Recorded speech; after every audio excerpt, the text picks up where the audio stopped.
Саламатсыздар ма? Бүгін математикадан 4-ші сынып 58-ші сабақты өтеміз. Сабақтың тақырыбы көп таңбалы санды 3 таңбалы санға бөлу алгоритмі. Бірінші есептеуді орындамай тұрып, бөліндідегі цифрлар санын анықта.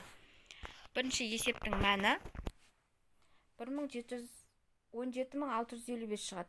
17655. Екінші есептің мәні 1655. Үшінші есептің мәні 165. Бұл жерде біз бөліндіге қараймыз. Бір таңбалы санға, екі таңбалы санға, яғни үш таңбалы санға.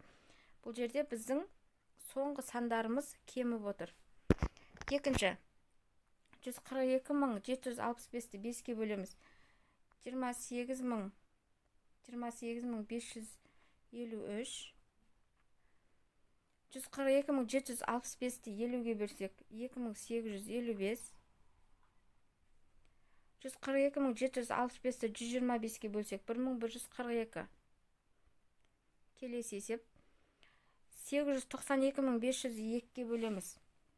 446.250. Келесі 892.500-ді 20-ға бөлеміз. 446.625. Келесі 892.500-ді 200-ге бөлсек 4462. Дәптерге мұқият жазып аламыз есептердің мәндерін. Келесі 135.270-ті 45-ке бөлеміз. 3006. 139.270-ті 545-ке бөлеміз. 806. 454.227-ні 227-ге бөлсек 2001. 643.284-ті 320 бөлуге бөлсек 2004. 547.300-ді 421-ге бөлсек 1300. 826.826-ны 826-ға бөлсек 1001. Келесі өрнектерді жаз және олардың мәнін тап. 29.376 мен 78 сандарының бөлінісінен 16 есе арттыр. Екі санның бөлінісін 16-ға көбейтеміз. 6528 шығады.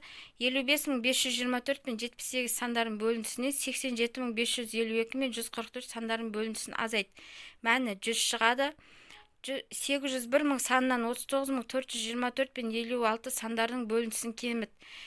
Мәні 800.296 шығады. Бесінші есепте біз екінші студенттер билетін аламыз. Сол кезде барлық студентке 15.100 теңге төленеді екен. Келесі.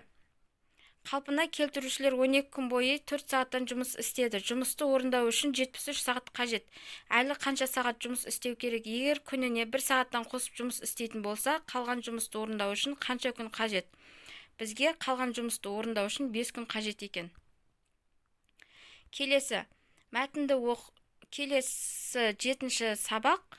Алматы қаласынан 170 км жерде Тамғалы шатқалында ұзындығы 10 км, яғни 10 км-де 10.000 метр болады. Ені 3 км, яғни 3000 метр. Тасқа қашап салынған 5000 сурет петроглифтер бар. 2000 суреті шамамен ұзындығы 500 метр, ені 250 метр аумақты алып жатыр.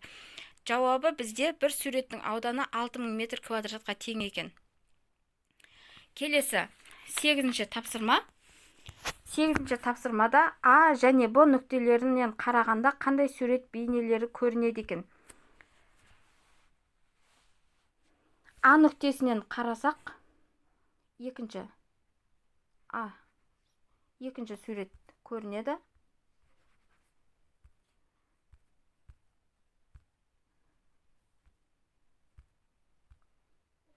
Екінші сурет көрінеді. А нүктесі. Б нүктесінен қарасақ, үшінші сурет көрінеді екен. Б. Енді есеп бойынша өрнек құрастыр. Музейге арнап N жіктеме әзірленді. Бұл әзірленуі тиіс жіктеменің екінші бөлігі. Тағы қанша жіктеме әзірлеу керек? Пойыз N сағат бойы А км сағат жылдамдықпен қозғалады.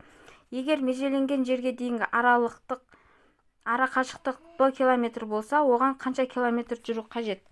Енді бұл жерде мен сіздерге А мен Аны көрсетем, және Б мен В нұсқасы да берілген. Мен сіздерге 4 нұсқаның да жауабын айтамын. А нұсқасында 2n азайту n. Ә нұсқасында b азайту а көбейту n. Б нұсқасында 6 көбейту x қосу y.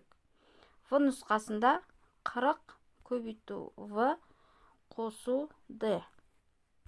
Дәптерге мұқият жазамыз. Келесі, тор көздердегі сандардың орналасу тәртібін тап.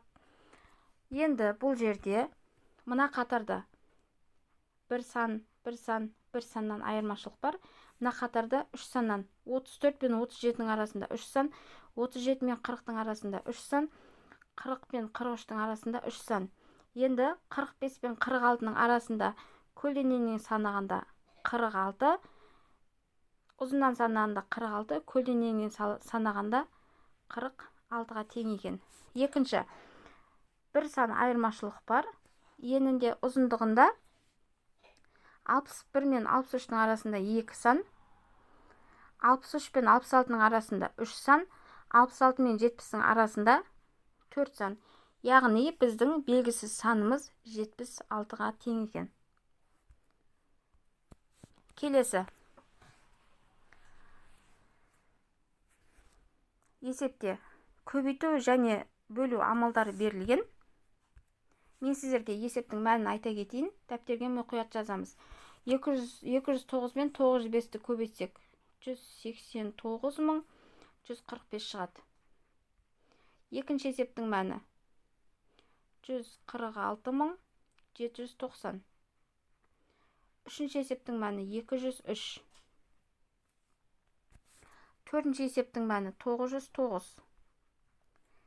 Бесінші есептің мәні 387.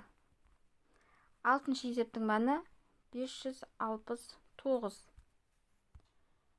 Бүгінгі сабақ осымен аяқталды. Каналға тіркелуді ұмытпаңыз және плейлист бөліміне өтіп көріңіз.